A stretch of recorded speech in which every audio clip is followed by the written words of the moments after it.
नमस्कार दोस्तों, मैं डॉक्टर पीडी महंत आपके सामने फिर से उपस्थित हूँ। मैं आज संविधान दिवस के उपलक्ष्य में अपने मन की बात करना चाहता हूँ। संविधान, ये कौन सा संविधान है? क्या ये वही डॉक्टर अंबेडकर वाला संविधान है? क्या ये वो सेकुलर वाला संविधान है? क्या ये वो सबको जो बराबर बोलता है वो संविधान है? या जो सबको बराबरी का हक देता है वो संविधान है? सुना तो बहुत है इसके बारे में, पहले थोड़ी बहुत झलक दिख भी जाती थी, लेकिन आजकल दिखाई नहीं देती, सिर्फ सुनाई देती है। कभी-कभी उसे बचाने के नारों के बीच में। अभी 26 तारीख को हम संविधान दिवस मनाएंगे, और ये जो दिवस मनाने का चलन है, ये कौन सा चलन है और ये दिवस क्यों मनाया जाता है? शायद भूली बिसरी यादों को पुनः याद करने के लिए, लेकिन जो है और जो याद है उसको मनाने का क्या औचित्य है? चलो, किसी न किसी बहाने हम याद कर रहे हैं या याद दिलाया जा रहा है, इसके लिए देश के कर्णधारों का बहुत-बहुत धन्यवाद। वरना किताब में लिखी बातें धरातल पर ना दिखे तो घुटन महसूस होती है और सोचने को मजबूर होना पड़ता है। जब सब कुछ मनमाना होता हो, हमेशा मन की ही बात होती हो, एक तरफ़ा बात होती हो, सिर्फ बात ही बात होती हो, सुनने की कोई बात नहीं होती हो, तो दूसरे पक्ष को बोलना चाहिए और जोरदार तरीके से बोलना चाहिए। फिर आखिर ये संविधान है क्या भला? सामान्य भाषा में संविधान का मतलब होता है संविधान। सम मतलब बराबर, वो विधान, वो कानून जो सबके लिए बराबर हो, ये होता है संविधान। छोटी-छोटी संस्थाओं से लेकर बड़े-बड़े देश, सब संविधान से चलते हैं, सब संविधान से दिशा निर्देश लेते हैं, मार्गदर्शन पाते हैं, और ये सबके लिए फायदेमंद और सबके लिए ज़रूरी होती है। ये सबको बराबरी का हक देती है, सबको अपने हक और हुकूक की बात कहने की ताकत देती है। इसमें जाति, धर्म, क्षेत्र, भाषा, लिंग, रंग, इनका कोई स्थान नहीं होता। और जहाँ गैर बराबरी पहले से मौजूद है, वहाँ सबको पहले बराबरी में लाने का उपाय किया जाना होता है। फिर बराबरी के हक की बात की जा सकती है। और यही है संविधान, जिसे गैर बराबरी के जो पैरोकार हैं, जो समर्थक हैं, वो ऐसा प्रचारित और प्रसारित करते हैं कि बराबरी कहाँ है हमारे संविधान में। जहाँ कुछ जातियों और कुछ लोगों को विशेष प्रावधान करके विशेष सुविधाएं दी गई हैं, जिसे आरक्षण कहा जाता है। इसे सरल शब्दों में मैं समझाता हूँ कि जिसे आरक्षण कहते हैं, वो कोई सुविधा नहीं है, कोई योजना नहीं है। वो एक प्रतिनिधित्व का मामला है, उनका जो बराबरी में नहीं थे, जो बराबरी में पीछे रह गए थे, जो बराबरी में नीचे रह गए थे, ताकि वे बराबरी में आ सकें।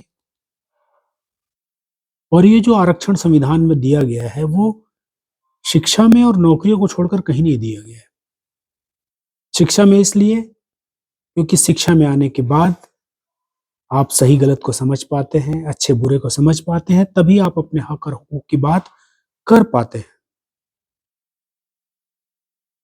और नौकरियों में आने के बाद परिवार की, या कहें कि आने वाली पीढ़ी की आर्थिक स्थिति के कारण कुछ सुधार होता है, जिससे बराबरी का सपना, बराबरी के बारे में सोचना शुरू किया जा सकता है। अन्यथा बराबरी की बात ना होकर कमतर होने की बात होती है, चाहे वो भले ही किसी दबाव में या पहले चली आ रही कमतर समझने की मजबूरी के कारण हो रही है।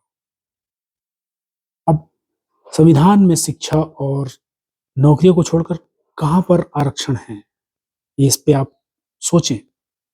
यानी स्पष्ट है कि ये आरक्षण जो है, ये बराबरी में लाने का एक उपाय है, एक साधन है। और इसलिए गैर बराबरी व्यवस्था के जो समर्थक हैं, पैरोकार हैं, पोषक हैं, वो आरक्षण का विरोध करते हैं, ताकि प्रथम स्तर पर ही बराबरी न आ सके। 75 साल के संविधान लागू होने के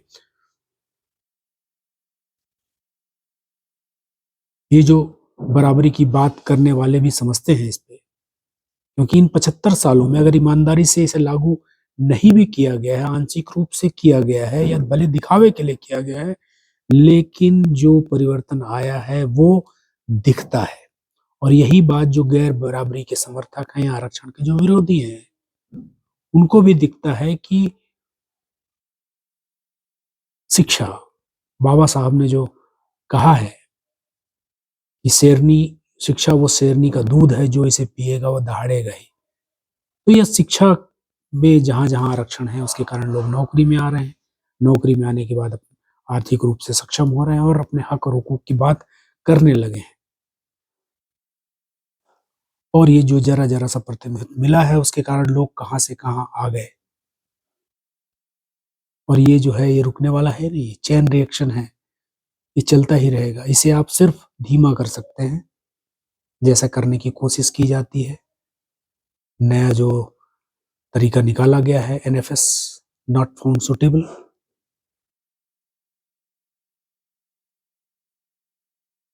ये जो परिवर्तन आया है संविधान की बदौलत, ये सिर्फ़ 3 आर्टिकल्स की बदौलत आया है और बाकी जो आर्टिकल्स हैं अगर ईमानदारी से लागू हो जाएँ, तो भारत में हम कहें कि जादू हो जाए। सबके बराबर के हक के सबके बराबर के अधिकार की बात हो, बराबर कर्तव्य की बात हो, वैज्ञानिक और तार्किक दृष्टिकोण की बात हो, समानता, स्वतंत्रता, भाईचारा, पंथ-निरपेक्ष, कानून का राज, विधायिका, कार्यपालिका और न्यायपालिका के अपने-अपने दायरे और अपने-अपने कर्तव्य की बात हो, सब हमारे संविधान में दिया हुआ है। और संविधान को ना आरक्षण वाले जो उसके समर्थक हैं, ना वो समझते हैं और ना जो इसका विरोध करते हैं वो समझते हैं, क्योंकि सबकी नीयत में खोट है। सबकी नीयत में खोट इसलिए कह रहा हूँ कि सबके अपने लालच हैं, सबके अपने भय हैं। मनोविज्ञान के ये 2 सबसे सबसे गूढ़ और स्वाभाविक तत्व हैं कि कुछ पाया है तो और पाने की इच्छा, और जो पाया है उसे खोने का डर। बस इसी से ही चला आ रहा है। फिर एक तरफ तो हज़ारों-हज़ारों साल से लोग जो पा रहे हैं, वो कैसे इसे छोड़ेंगे? कैसे इसमें कटौती की बात को बर्दाश्त करेंगे? और वो जो 75 साल में जिनको मिला है, वो कैसे इसको छोड़ने की बात करेंगे, इसके कम करने की बात को कबूल करेंगे?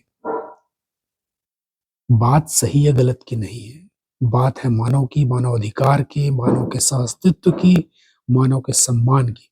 इस बात को सबको यानी आरक्षण के समर्थक, संविधान के समर्थक और जो उसका विरोध करते हैं, उनको समझना होगा।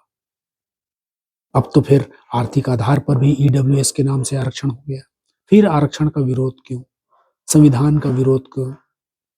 संविधान सिर्फ आरक्षण नहीं है, इसे समझना होगा। हमारा संविधान इस्पात की तरह, स्टील की तरह मजबूत है, उसके साथ-साथ उतना ही लचीला है, जो कि परिस्थिति, समय और ज़रूरत के हिसाब से उसमें संशोधन किए जा सकते हैं और किए जाते रहे हैं।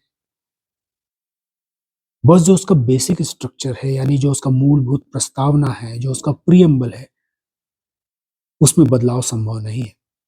अब उसके प्रस्तावना के एक-एक शब्द को अगर आप ध्यान से पढ़ेंगे, उसके अर्थ को जानेंगे और निष्पक्ष होकर विचार करेंगे, तो आप समझेंगे। मैं आपको एक-एक वर्ड बताता हूँ, क्या-क्या वर्ड हैं उसमें।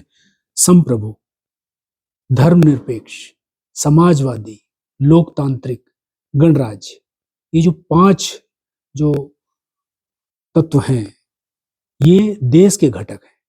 इससे देश मजबूत होता है। और उसके बाद जो 4 और शब्द दिए हैं, न्याय, स्वतंत्रता, समानता और बंधुत्व, इससे ये नागरिकों का घटक है। इससे नागरिकों का उत्थान होता है। फिर इस मानवतावाद से मानव के महत्व को कौन पसंद नहीं करता? किसे इससे समस्या होती है? किसे इससे तकलीफ होती है? उसे, जिसे देश से प्यार नहीं है, जो देश को मजबूत होता देखना नहीं चाहता, जो मानव-मानव में किसी भी आधार पर भेद करता हो, उसको ये मानवतावादी संविधान पसंद नहीं आता। जब संविधान जब तक है तब तक ही हम सब सुरक्षित हैं, वरना जो ताकतवर है, सब कुछ उसी का होगा, उसका कहा ही कानून होगा। ना धर्म रहेगा, ना मानवता रहेगी, जब जिसे मौका मिलेगा दूसरे को निपटाता फिरेगा। यानी कि पूरा एक जंगल राज। उदाहरण के तौर पर जो तथाकथित खुद को उच्च वर्ण का समझते हैं, वो संख्या में तो कम है। जब संविधान सम्मत कानून लागू नहीं होगा, जब संविधान में बराबरी वाला हक नहीं होगा, तब जो भीड़ है यानी कि जिनकी संख्या ज्यादा है, भले ही वो दबे रहेंगे, लेकिन जब मौका मिलेगा तो वो कम लोगों का शिकार करने से चूकेंगे नहीं।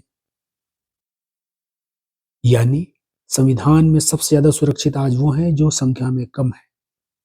इसे सबको समझना चाहिए। इसलिए प्रेम्बल में जो है कि हम भारत के लोग, we the people of India, यही सर्वश्रेष्ठ है, सर्व स्लोगन है, बनिस्बत उसके कि हम फला धर्म के लोग, हम फला जाति के लोग। कुछ मुट्ठी भर लोगों को धर्मनिरपेक्षता से तकलीफ है। वो इसलिए है कि कुछ धर्म के लोग ज्यादा हैं और कुछ धर्म के लोग बहुत कम हैं, लेकिन दोनों को संविधान में बराबर के हक दिए गए हैं। भारत के हजारों हजारों साल के इतिहास में आप देखेंगे तो पाएंगे हम हमेशा से अलग अलग धर्म, अलग अलग पंथ, अलग अलग संस्कृति को मानने वाले समूहों के लोग रहे, लेकिन हमेशा हमें साथ रहे। यहाँ तक कि जो बाहर से यहाँ पर आए वो भी यहीं बस गए, हमने उन्हें अपने आप में समाहित कर लिया, हमने उन्हें स्वीकार कर लिया और हम फिर भी साथ रहे।